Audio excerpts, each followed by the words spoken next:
Let's get into the burning questions. You ready? I'm ready. Nick, burning questions? I like that. And that's got a good sound to it, doesn't it? You know, All and right. it's kind of refreshing on this very bitterly cold day, Phil. It's just making me feel a lot warmer.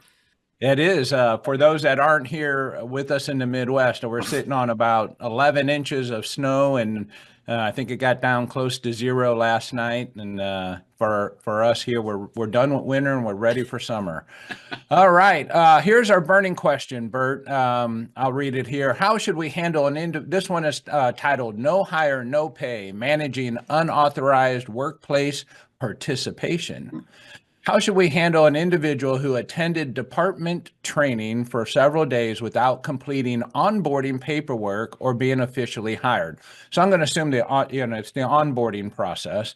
They hadn't signed their offer letter, completed their I-9, or passed a background check despite multiple reminders. We marked their offer as rescinded after no response, and they were a no-show on their start date, but attended the training using a verbal offer timeline. They couldn't clock in since they weren't in the system. Should they be compensated for their time?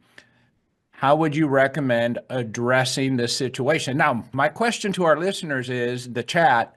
Should they be compensated? Yes or no? I'm curious what the listeners are going to flood in here with, Nick, if you can help us with that. But what do you think there, Burt? Well, we haven't seen the responses come flowing in yet, but I say we got to pay the person.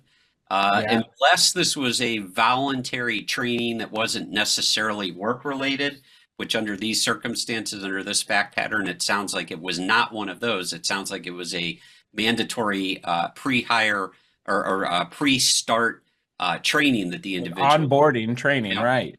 Exactly. And so if it was mandatory and they had to do this in order to be fully onboarded, I think this time is going to be compensable. Yeah, and while this sounds like an extreme example, and it is no doubt a little bit unusual, it's not the first time I've seen this type of problem, Right. where, HR is in a big organization is doing something at a corporate level, not at a local level. Someone shows up at a local level, and they're not aware. So it is very interesting to see that question still surfacing, but best thing to do is send that person home until the paperwork is complete, or have some type of validation of who is and is not to be in the program, and just send them home otherwise. Yeah, and I think in this situation, there's clearly going to be a difficulty even paying the individual because they hadn't completed all of the onboarding paperwork, their tax forms, et cetera. I mean, at a minimum, though, so we don't run afoul of the Department of Labor, we should at least issue some sort of paycheck in 1099 the individual if we can't fully get them set up in our system. Absolutely. Yeah.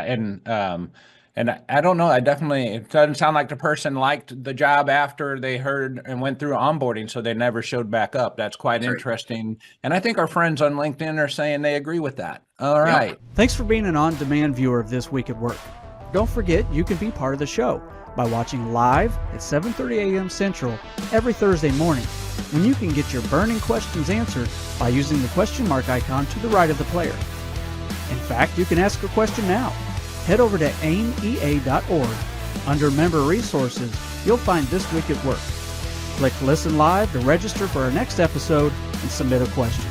Or follow or subscribe wherever you get your news and entertainment. We'll see you next week when we discuss what's happening this week at work.